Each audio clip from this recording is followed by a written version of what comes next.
Bismillahirrahmanirrahim. Alhamdulillahi Rabbil Alamin.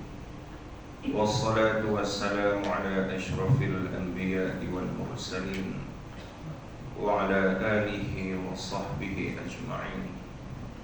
Subhanaka la ilma lana illa ma 'allamtana innaka antal alimul hakim. Rabbi shrah li sadri wa yassir li amri wahlul 'uqdatam min lisani yafqahu qawli, amma ba'd.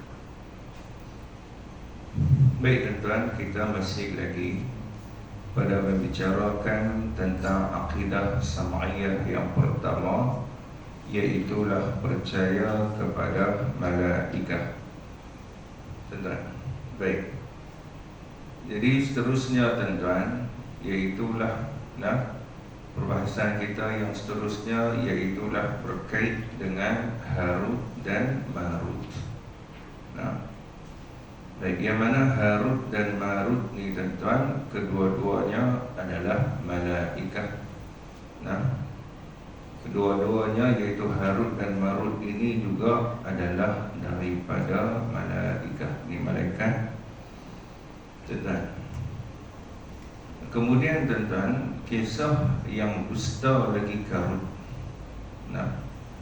Kisah yang dusta lagi karut iaitu apa dia? Dengan mengatakan bahawa kedua-duanya, iaitu Harut dan Marut itu mengajarkan kepada manusia ilmu sihir untuk diamalkan. Tuan-tuan, satu kisah hak dusta lagi karut. Bahkan juga Harut dan Marut ni juga disiksa oleh Allah dan diubah kejadiannya.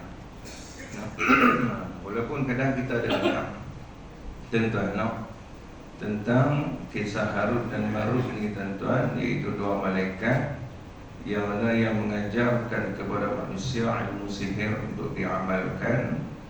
Dan kemudian ada juga yang mengatakan Harut dan Marut itu akan disiksa oleh Allah dan diubah kejadiannya. Maka itu adalah kisah yang dusta lagi karut.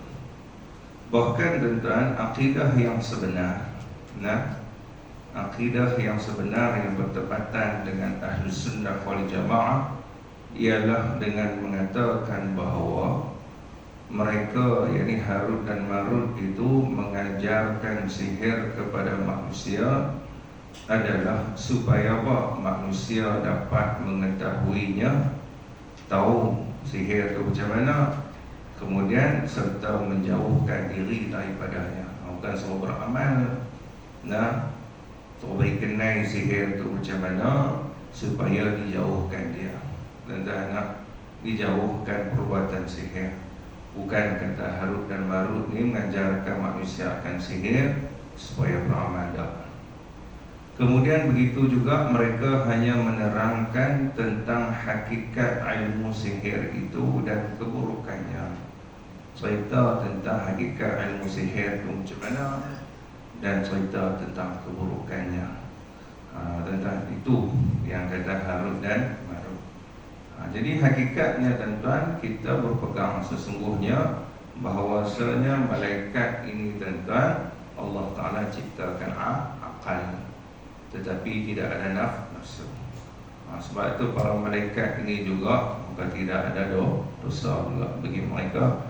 Maka sama sekali mereka tidak akan mengingkari akan perintah Allah Subhanahu Wa Ta'ala.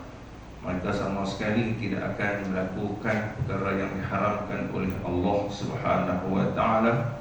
Maka hakikatnya Harut dan Marut itu mengajarkan ilmu sihir itu tuan-tuan, iaitu apa dia? Nak menerangkan tentang hakikat ilmu sihir dan keburukannya, agar apa? Agar manusia dapat menjauhkan diri daripada ilmu sihir.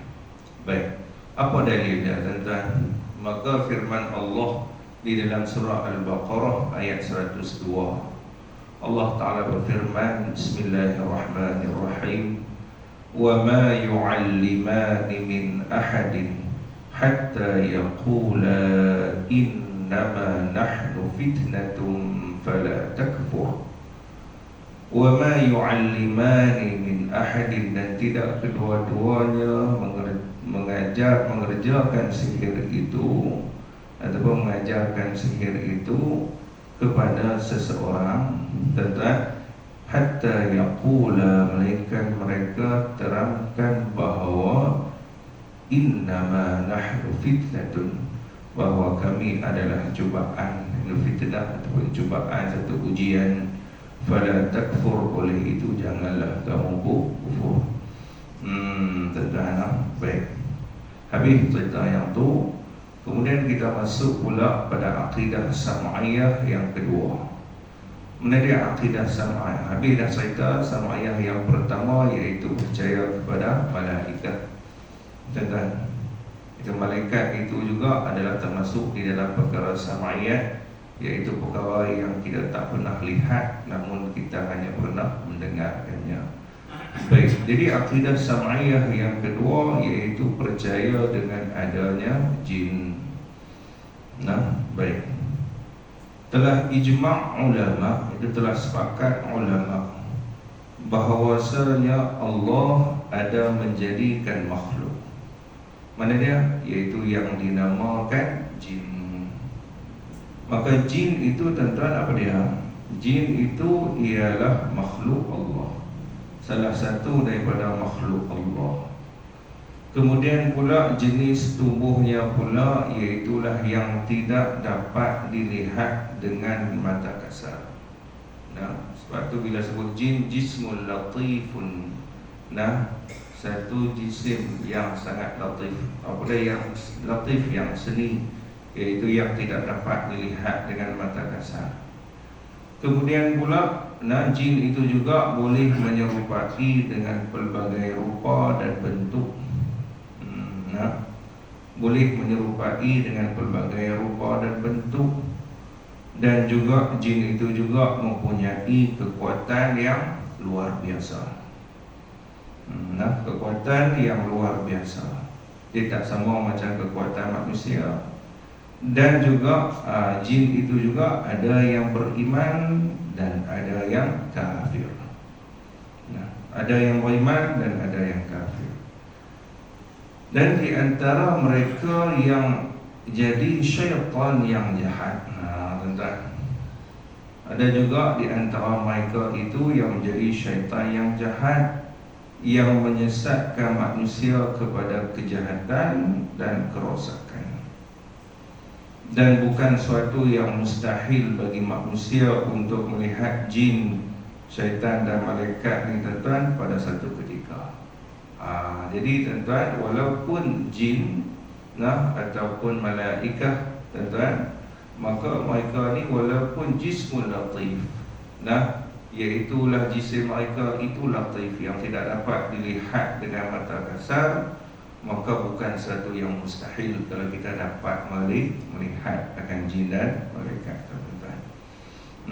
Boleh, Allah Ta'ala boleh memperlihatkan.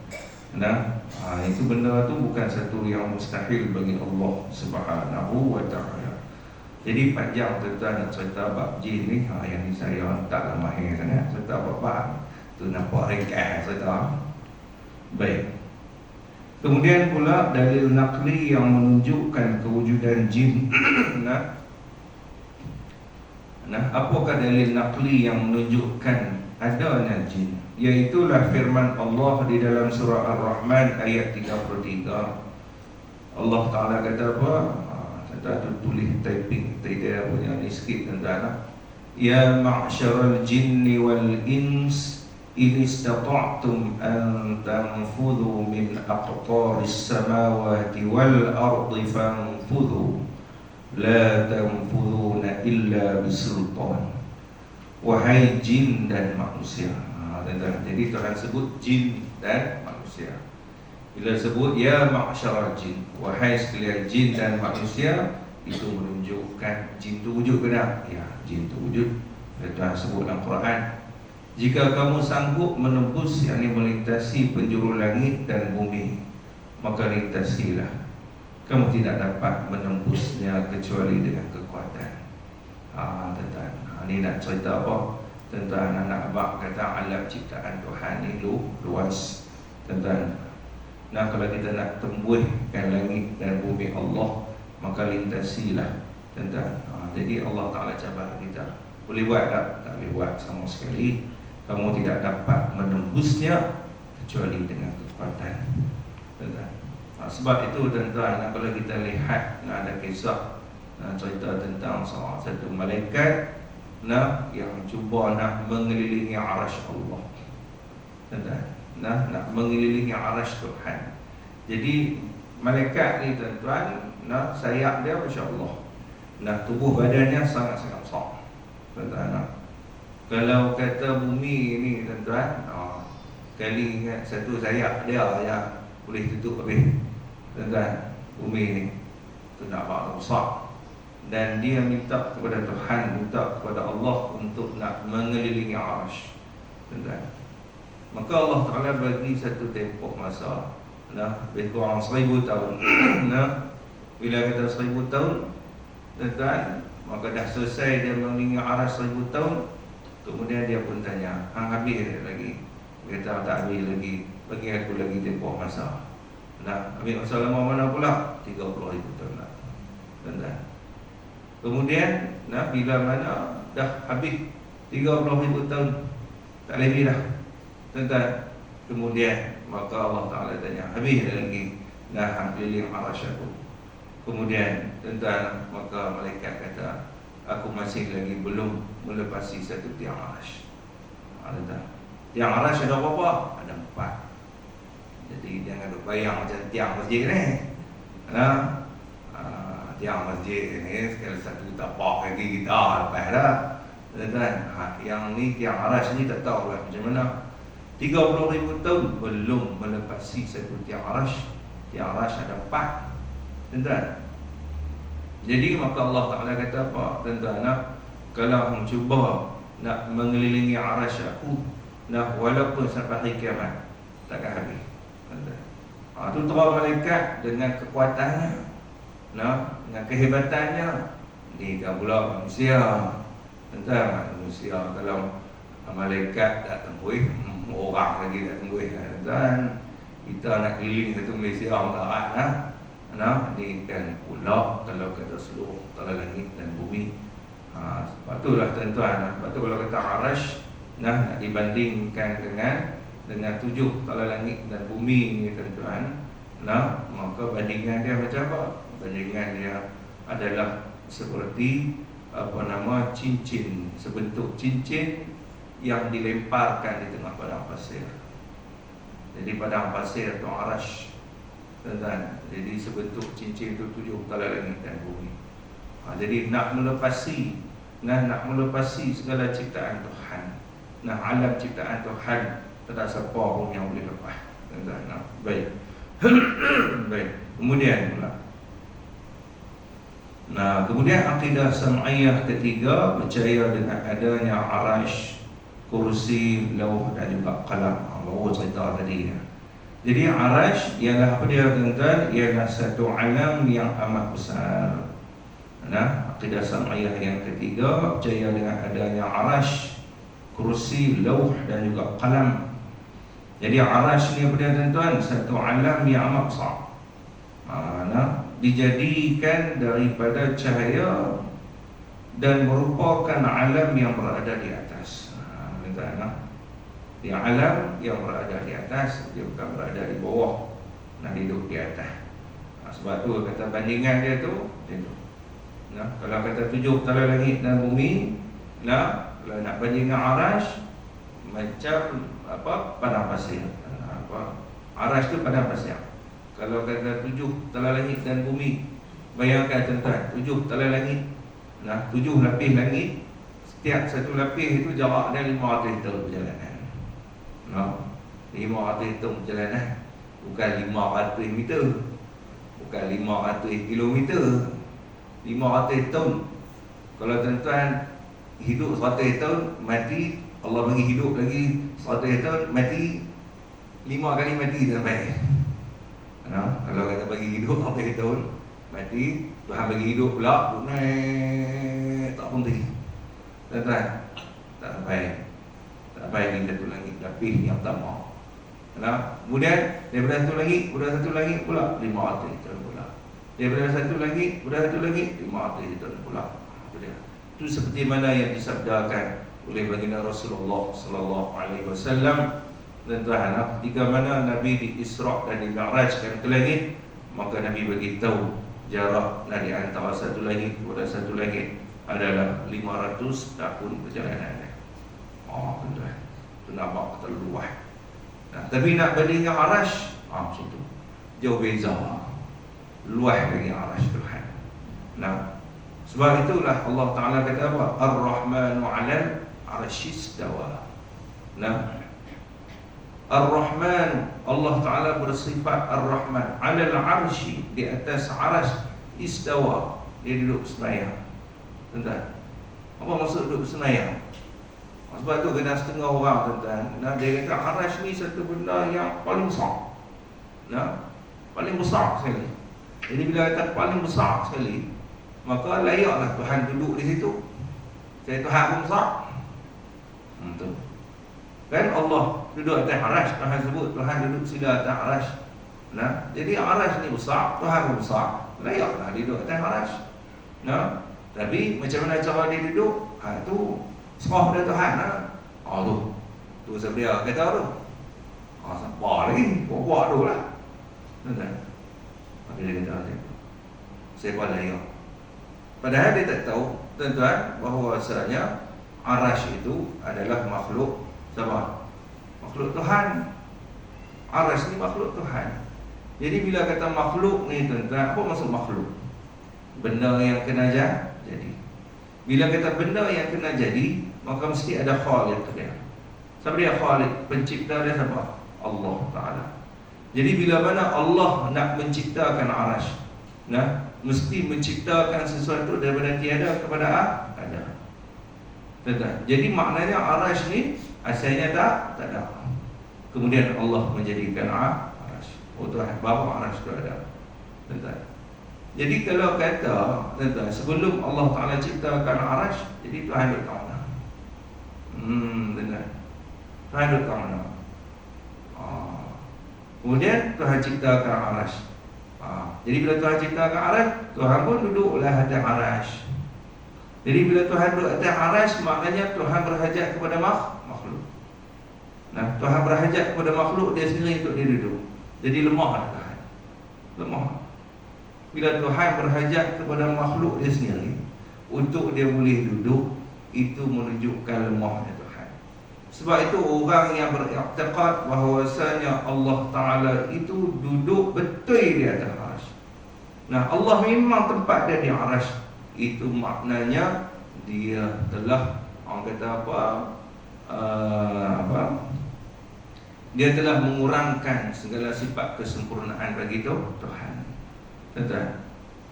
Dia mengurangkan sifat kesempurnaan bagi Allah. Maka orang yang mengurangkan sifat kekurangan bagi Tuhan ni, tuan-tuan, pasal apa? Tak mana sifat kekurangan dia? Iaitu lemah Tuhan. Pasal apa kata lemah?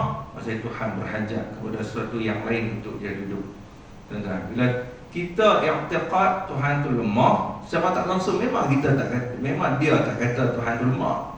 Tapi bila hang kata Tuhan duduk atas arash, maknanya secara automatik hang i'tiqad Tuhan tu lemah.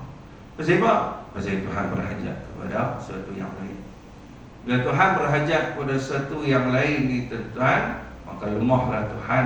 Maka bila kata kita i'tiqad kata Tuhan itu lemah, maka boleh jatuh kufur. Boleh jatuh kufur.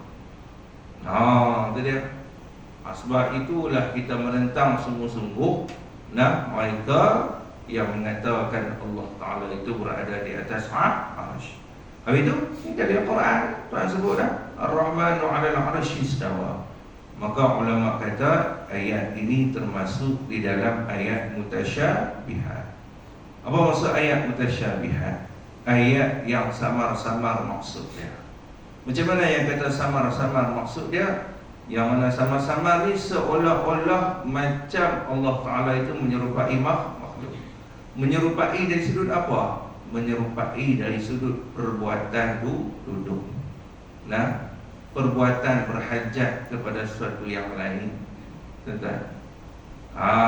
Jadi maka sebab itulah tuan-tuan, maka ahlu sunnah wal jamaah mengatakan bahawasanya istawa, duduk bersemayam itu bukan maksud yang sebenar. Apa itu istawa dengan makna apa?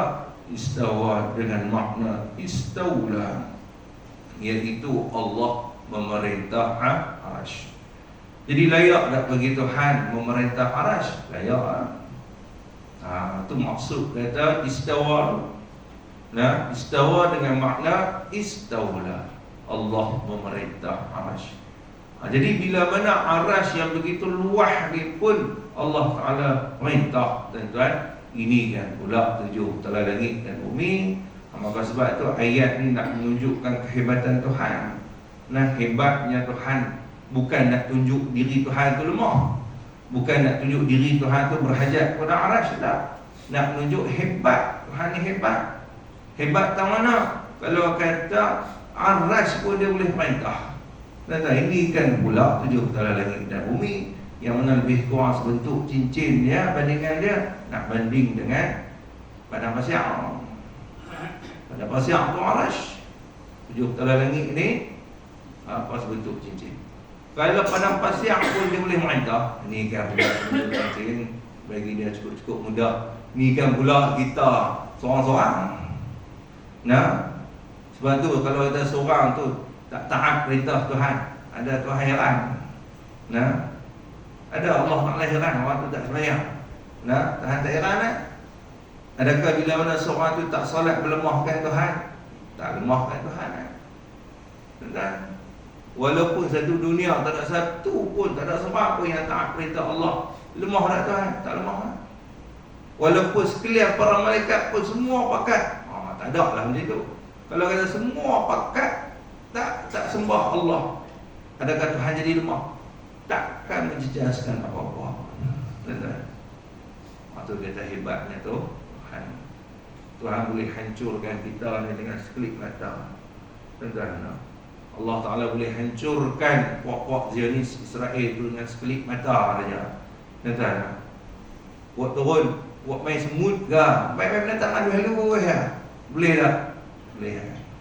Tuhan nak rosakkan mereka, nak musnahkan mereka dengan binatang yang paling halus sekali. Tak ada masalah. Tuan-tuan, cuba tengok kalau kata dengan virus COVID tu, tuan-tuan, benda yang tak boleh dilihat dengan mata kasar, bahkan nak kena teropong betul-betul halus sungguh. Dah berapa juta orang dah mati, tuan-tuan. Berapa juta dah penduduk dunia yang dah meninggal dunia akibat COVID tu, tuan-tuan. Benda yang halus sangat-sangat. Tu nak abang kata diri kita ni, tuan-tuan, sangat-sangat lemah. Saja mengaku kata kuat tu nak abang kata sombong. Kita dah lemah, sombong pula. Sebab tu orang yang tak mau mendekatkan diri dengan Tuhan ni, tuan-tuan, hakikatnya mereka ni sombong dengan Allah, angkuh dengan Tuhan ni. Macam mana orang yang tak mau main semayang, katakan orang main semayang pun tak, ngaji pun dah, nak kenal Tuhan pun tak mau. Tuan-tuan, orang macam ni sebut angkuh dengan Tuhan, sombong dia dengan Allah Subhanahu Wa Ta'ala. Kami tak sombong ya, nampak tak sombong. Tuan-tuan, pada diri hang kata tak sombong. Tapi bila mana Allah bagi nikmat yang tak putih-putih kepada kita, Tuhan sebut dah dalam Quran, wa in ta'uddu ni'matallah la tuhsuha. Kalau sebut hitung segala nikmat Tuhan kepada hang, la tuhsuha, tak terhitung banyaknya. Hang tak minta pun Tuhan bagi. Habis itu siapa tak mau bersyukur? Bila Tuhan bagi, tak berterima kasih kepada Tuhan, tak bersyukur kepada Allah. Macam mana cara syukur? Cara syukur taat perintah Tuhan, dekatkan diri dengan Tuhan, cuba nak kenal Tuhan, kenal sifat-sifat Tuhan, tapi tak mau mengabdikan diri kepada Tuhan, tak mau nak baca ayat-ayat Tuhan, tak mau nak kena sifat Tuhan tak mau. Sombong tak sombong, tak angkuh tu. Tuan-tuan, maka orang yang sombong angkuh ni memang takkan masuk syurga Allah. Tuan-tuan, sebab tu kita ni tuan-tuan tak mau kita sombong dengan Tuhan, tak mau angkuh dengan Tuhan. Sebab itu kita berusaha melaksanakan segala perintah Allah, meninggalkan segala larangan Tuhan. Tuan-tuan, baik. Kemudian pandangan yang masyhur mengatakan tuan-tuan, bahawasanya Arash ialah satu kubah yang besar. Nah, dia seolah-olah macam bentuk satu kubah yang besar, dan sekarang ditanggung oleh 4 malaikat. Nah, 4 malaikat yang menanggung Arash. Tuan-tuan, kalau kata Arash tu bekong pada pasyak, tuan-tuan, nak banding dengan 7 tala langit bumi dengan sebentuk cincin, hak tanggung dia tu 4 malaikat. 4 malaikat tu sana. 4 malaikat tu sana, tuan-tuan. Itu dia. Nah, kalau Tuhan perlihatkan kepada kita ni, tuan-tuan, Allah Akbar, tak tahu macam mana. Tuhan perlihatkan kepada kita malaikat. Nah, perasaan pakat semua malaikat semua. Nah, pasal apa? Pasal manusia ni pantang tengok benda besar-besar. Nah, tengok benda besar-besar, kira Tuhan. Tu. Baik. Kemudian pula, tuan-tuan, pada hari kiamat akan ditanggung oleh 8 malaikat. Tanggung pada hari kiamat, Arash itu akan ditanggung oleh 8 malaikat. Awak pasal apa? 4 malaikat itu tak tanggung lah. Tengok buat bawah bodoh. Nah, dia kata awak 4 malaikat tu tak larat dah kot, lenguh nak tanggung Arash. Tu jadi tambah 8. Dah, tuan-tuan, bukan makna tak larat, tapi sebagai menunjukkan kehebatan Allah pada ketika itu. Tu, tuan-tuan. Dan manusia perlu mengelak daripada menentukan secara khusus tentang hakikat Arash. Jadi kita ni, tuan-tuan, kita kena mengelakkan diri daripada nak menentukan secara khusus tentang hakikat Arash Tuhan itu macam mana. Sebab apa? Kerana manusia langsung tidak ada pengetahuan tentangnya. Sebab tu kita cerita ni, tuan-tuan, hanya cerita pada sekadar khabaran daripada Rasulullah sallallahu alaihi wasallam. Kita nak cerita sendiri, nak cerita dalam kubah, dalam Arash ni ada macam ni rupa bentuk dia, warna dia macam ni, apa semua. Itu tak boleh nak cerita. Tuan-tuan, tak ada siapa pun yang mampu menceritakan tentang perkara tersebut. Baik, kemudian pula Al-Kursi.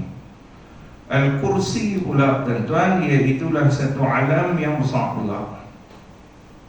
Satu alam juga yang sangat besar, dan dijadikan daripada cahaya. Dijadikan daripada cahaya. Semua juga dengan Arash dijadikan daripada cahaya. Kemudian pula terletak di bawah Arash. Jadi kursi ni duduk bawah Arash. Arash duduk atas, kursi duduk bawah. Kemudian tetapi di atas langit yang ketujuh. Lepas langit ke-7 tu, tuan-tuan, itu dia ada kursi. Kemudian lepas kursi baru Arash. Dan jarak di antara kursi dan langit ke-7 tu, tuan-tuan, hanya diketahui oleh Allah Ta'ala saja.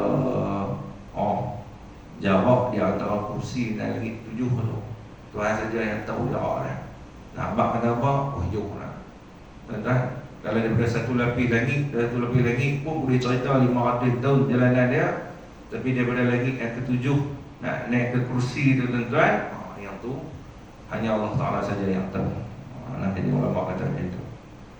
Kemudian pula, tuan-tuan, manusia perlu menahan diri daripada mengetahui hakikat kursi secara khusus. Jangan duk cerita kursi ni macam mana? Macam kursi rumah kita. Cerita itu pula, Tuhan cuba nak tahu hakikat macam mana bukan kursi tu kerusi. Tuan-tuan, Sebab apa? Kerana manusia tidak mampu mengetahuinya. Baik.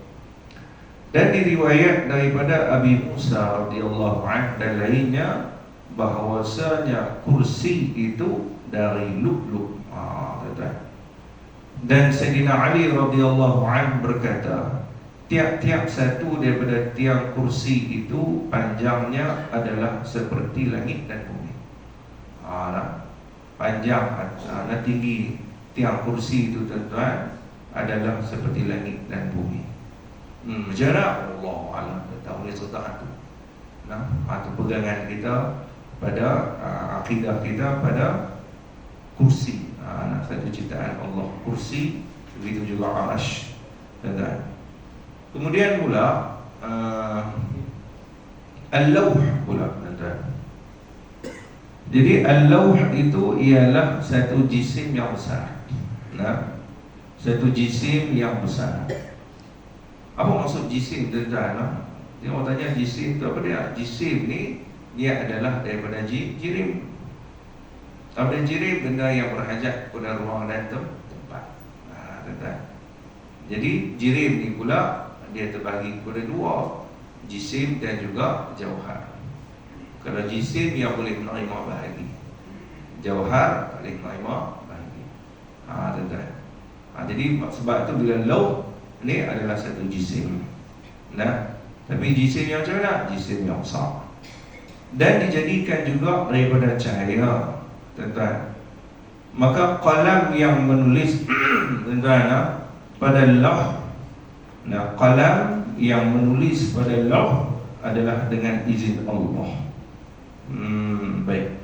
Kemudian tuan-tuan, maka qalam ini dia menulis apa yang telah ada dan yang ada hinggalah hari kiamat. Menulis apa yang telah ada, yang ada dan yang lagi akan diadakan. Sampai bila? Sampai hari kiamat. Tuan-tuan. Baik. Kemudian al-qalam pula. Al-qalam itu satu jisim yang besar. Satu jisim yang besar juga, dijadikan juga daripada cahaya. Dan al-qalam itu ditugaskan menulis apa yang telah terjadi dan yang akan terjadi hingga hari kiamat. Dan qalam itu menulis di lauh mahfuz, di lauhil mahfuz. Dalam Quran Tuhan sebut.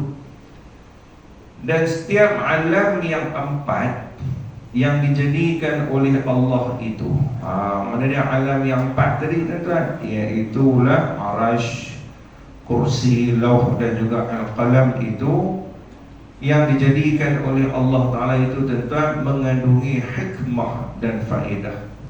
Ada hikmah dan faedah yang hanya diketahui oleh Allah dan bukan untuk faedah dirinya sendiri dah. Tuan-tuan, sebab tu kita tak boleh kata arash itu diciptakan faedah dia untuk Tuhan. Untuk Tuhan boleh duduk dah. Sebab tu ada setengah kata tuan-tuan, kalau Tuhan tak duduk di atas arash, jadi Tuhan tak ada tempat lah. Bila Tuhan tak ada tempat, Tuhan jadi geladangan lah. Tuan-tuan, ada pula pergi kata Tuhan jadi geladangan. Dia ingat Tuhan ni macam ngahap lah. Tak ada rumah geladangan. Tu pemikiran pokok tu tuan-tuan. Saya pun hebat.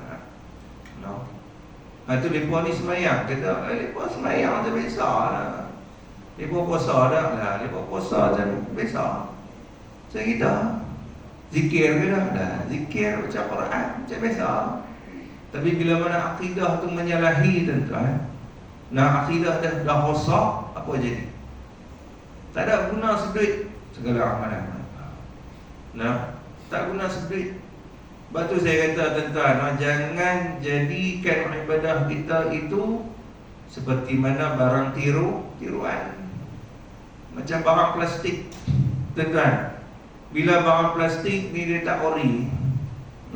Contohlah kalau kita pokok bunga plastik, tuan-tuan. Pokok bunga plastik nampak mekar. Mekar lah hijau, tak kira curi ayak, boleh gila. duk Mekah apa tu lah tuan-tuan. Nah, dia luruh tak? Dia tak ada luruh apa lah, elok sopa tu. Tapi ada akak tak? Tak ada akak. Tuan-tuan, bila tak ada akak dia tu barang plastik tiruannya. Walaupun nampak indah pada zahirnya, hakikatnya tak ada guna sedikit. Sebab macam benda plastik. Nah, pasal dia tak ada akar apa pun. Nah, tapi kalau kata pokok tuan-tuan yang mana dia ada akar. Contoh kalau kata pokok durian, anak pokok durian ni tuan-tuan, durian apa? Musangking lah yang ambil. Kenapa tak pernah makan musangking pun. Nah, kalau kata pokok durian musangking tu tuan-tuan, kalau kata anak pokok tu, kalau kata plastik, nah, agak-agak dia akan tumbuh besar. Dia takkan tumbuh besar. Dan dia tak akan hasilkan buah. Pasal apa? Plastik. Nah, dia tak ada akar apa. Tapi kalau pokok hak ori yang mana ada akar dia tuan-tuan, nah, maka dia akan, pokok tu lemah besar. Nah, kemudian dia akan hasilkan buah durian yang sedap dimakan. Tuan-tuan, begitulah juga tuan-tuan. Kalau kata ibadah kita yang kita lakukan, tapi akidah kita ni tak ada, bahkan menyalahi dengan yang sebenar. Walaupun kita rajin sembahyang, puasa dan sebagainya, itu hanya nampak indah pada mata, tapi hakikatnya tak ada guna sedikit. Nah, sembarang tiruan, nampak indah pada mata tuan-tuan. Tapi tuan-tuan, kalau mana akidah seseorang itu betul, benar, ikut pada landasannya, ikut pada akidah Ahlus Sunnah wal Jamaah tuan-tuan, maka ibadah kita pun maka dia akan tumbuhkan hasil yang banyak, hasil yang cukup baik. Mana dia? Pahala yang berganda-ganda. Tu. Itu kita tak mau tuan-tuan. Itu akidah ni cukup penting untuk kita pelajari. Cukup penting untuk kita pelihara, kita jaga sungguh-sungguh tuan-tuan. Jangan kita buat main dengan isu akidah. Walaupun saya tak main hari tu pun, tapi tetap tunggu juga. Tu nak abang kata ambil kuat sungguh buat tidak. Jadi saya tak main tu pun, tu kata ketentuan Tuhan. Ketentuan Allah bila sejak azali. Tuhan tentu dah sejak azali. Ustaz Rizal tak main malam tu. Pasal dia terlupa. Pasal terlupa, pasal malam tu memang dia free. Jadi dia ingat tak ada kuliah malam. Rupanya dia dah dengan Masjid Muslimin. Kata tukar main hari Selasa, Minggu ke bawah dah. Selasa, Minggu ketiga. Jadi saya memang ikut tu, saya free. Tapi Allah Ta'ala lupakan saya waktu tu. Jadi buat teringat tu waktu bila orang telefon baru teringat. Tu pun elok kan insya-Allah. Kat P8 bahawa saya nak siap main ni, elok insya-Allah. Lepas tu kalau nak mula kuliah lepas insya-Allah aduh lah. Tuan-tuan, tinggal saya orang. Baik. Jadi begitulah tuan-tuan. Jadi akidah ni kena ambil peran. Tuan-tuan. Kalau kita tak ambil peran, tuan-tuan, habis. Kita tak mau ibadah kita, amalan kita jadi sia-sia. Kita menyangka kata kita ni ahli syurga. Pasal apa? Pasal aku ni ibadah aku banyak. Tapi bila mana akidah kita ni dah tersasar daripada yang sebenar, habis tuan-tuan. Betul lah ni tuan-tuan, orang duk banyak dah orang-orang yang menghinakan orang-orang yang ahli agama, yang betul ajarannya tuan-tuan. Tapi bila mana betul ajaran, dihinakan pula. Orang yang mengajar hak tak betul, hak tu pula yang disanjungnya tuan-tuan. Pasal apa? Pasal tak ada ilmu. Orang yang komen tu pula orang yang tak ada ilmu pula, orang yang jahil dengan ilmu. Bila dia komen tuan-tuan, dia bagi ikut pandangan dia, hak ni yang disebut sebagai apa? Jahil murakkab. Dia panggil jahil murakkab ni. Jahil murakkab ni apa maksud dia? Jahil, apa maksud jahil? Takti. Tuan-tuan, murakkab, apa dia murakkab? Bersusun. Atau berlapis. Berlapis tu berapa lapis? 2 lapis. Lapis yang pertama, dia tak tahu tentang sesuatu ilmu tu. Yang dia nak sampaikan itu, dia tak tahu ilmu tu. Yang kedua, lapis kedua dia jahil pula. Yang kedua dia jahil, dia tak tahu kata diri dia tu jahil. Bila dia tak tahu diri dia tu jahil, ni masalah. Kalau dia tak tahu ilmu tu saja tak boleh, tuan-tuan. Tapi bila mana dia tak tahu kata diri dia tu tak tahu, tuan-tuan. Dia tak tahu kata diri dia tu tak tahu, dia tak tahu diri dia tu jahil, maka dia akan menyampaikan sesuatu benda yang dia tak tahu. Panggil jahil murakkab. Maka puak-puak jahil murakkab inilah, tuan-tuan, yang mana yang akan mengubah agama Islam pada hari nanti. Dia ubah balik segala ketulinan Islam yang dibawa oleh baginda Rasulullah sallallahu alaihi wasallam, diubah. Diubah. La ni pun belunggu dah ubah. Tuan-tuan. Bila dah belunggu dah ubah, tuan-tuan, maka ayat Quran yang sepatutnya dalil dia macam ni diubah dalilnya kepada bab lain. Tuan-tuan. Ini masalah. Bila mana menggunakan logik akal terlebih dahulu, kemudian baru cari dalil Quran yang bersesuaian dengan apa yang dia fikirkan, maka itu bukan Ahlus Sunnah wal Jamaah. Ahlus Sunnah wal Jamaah mencari dalil daripada Al-Quran dan hadis terlebih dahulu, kemudian baru berfikir dengan menggunakan akal, selari dengan apa yang Allah Ta'ala sebut dalam Quran dan hadis. Jadi seolah-olah, tuan-tuan, macam Ahlus Sunnah wal Jamaah nak suruh, nak ajak kita supaya ikut Allah dan Rasul. Tapi kalau golongan selain daripada Ahlus Sunnah wal Jamaah, yang mana mereka ni menggunakan akal fikiran mereka terlebih dahulu, kemudian baru cari dalil Quran dan hadis, tuan-tuan, maka seolah-olah mereka ni nak suruh Allah dan Rasul tu ikut mereka. Bukannya kita ikut Allah dan Rasul, dah Allah Rasul tu ikut kita. Sebab itulah Nabi kata apa? La taftariqanna ummati ala 73 firqatan. Niscaya akan berpecah umat aku ni kepada 73 puak. Wahidatan fil jannah, satu saja dalam syurga. Wasitan wa sab'ina firqatan fil nar, lagi 72 puak semualah di neraka Tuhan. Tuan-tuan, 72 ni Islam ke tak? Islam. Yang mana mengucap 2 kalimah syahadah macam biasa, sembahyang puasa macam biasa, tuan-tuan. Tetapi pasal apa yang 72 puak ni, tuan-tuan, masuk api neraka? Sebab mereka ni, tuan-tuan, mendahulukan logik akal mereka terlebih dahulu, kemudian baru cari dalil Quran dan hadis. Sebab tu mereka pun kata mereka guna Quran dan hadis juga.